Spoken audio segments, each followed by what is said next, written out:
সৈয়দপুর বিমানবন্দর উন্নয়ন কার্যক্রম ইতিমধ্যেই দৃশ্যমান অগ্রগতি অর্জন করেছে। রানওয়ে ওভারলে কাজের প্রায় ৭০% সম্পন্ন হয়েছে। নতুন অ্যাপ্রন এবং টার্মাক নির্মাণের কাজ সদ্য শেষ হয়েছে।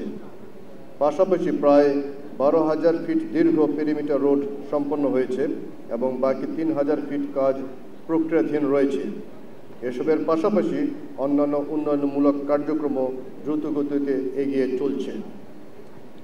আমি দৃঢ়ভাবে বিশ্বাস করি এসব উন্নয়নমূলক কার্যক্রম সম্মানিত যাত্রীদের আরও আরামদায়ক এবং মানসম্মত অভিজ্ঞতা প্রদান করবে।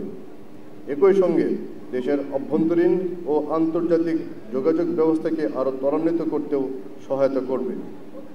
উল্লেখ্য যে বাংলাদেশ সরকারের প্রদত্ত নির্দেশনা ও নীতিমালার আলোকে বাংলাদেশ বেসামরিক বিমান চলাচল কর্তৃপক্ষ ইনশর্ট বেবিচক ধারাবাহিকভাবে বিভিন্ন উন্নয়ন কার্যক্রম বাস্তবায়ন করছে, যাতে দেশের সকল সাধারণ জনগণ সরাসরি সুফল ভোগ করতে পারে।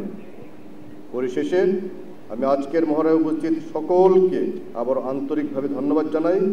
বোমা হামলা সহ বিভিন্ন ঝুঁকি মোকাবেলার সক্ষমতা যাচাইয়ের জন্য প্রতি ২ বছর অন্তর এ ধরনের মহড়ার আয়োজন করা হয়।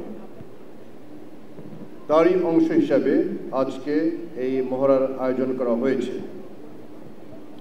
এই মহড়ার মূল লক্ষ্য হচ্ছে অংশীজনদের মধ্যে সচেতনতা বৃদ্ধি করা এবং ঝুঁকি মোকাবেলার জন্য আমাদের প্রস্তুতিকে আরও শক্তিশালী করা।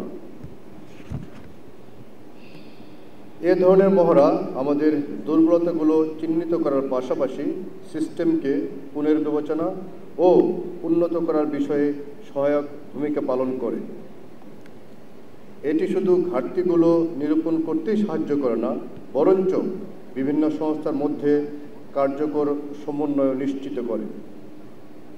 সর্বোপরি সম্মানিত যাত্রীদের জন্য আন্তর্জাতিক মানের নিরাপত্তা ও সেবা নিশ্চিত করতে এ ধরনের মহড়া অত্যন্ত গুরুত্বপূর্ণ ভূমিকা পালন করে।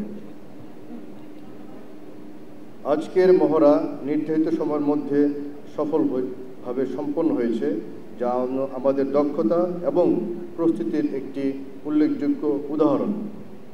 এটি মূলত সবার সম্মিলিত প্রচেষ্টা এবং দায়িত্বশীলতার ফল। এভাবে যে কোনো অনভিপ্রেত ঘটনা আমরা সম্মিলিত প্রচেষ্টার মাধ্যমে দ্রুত এবং কার্যকরভাবে মোকাবেলা করতে পারি। এই মহড়ার সফলতা আমাদের ভবিষ্যতের জন্য আত্মবিশ্বাসকে আরও বাড়িয়ে দিয়েছে। আগামী বছর বাংলাদেশ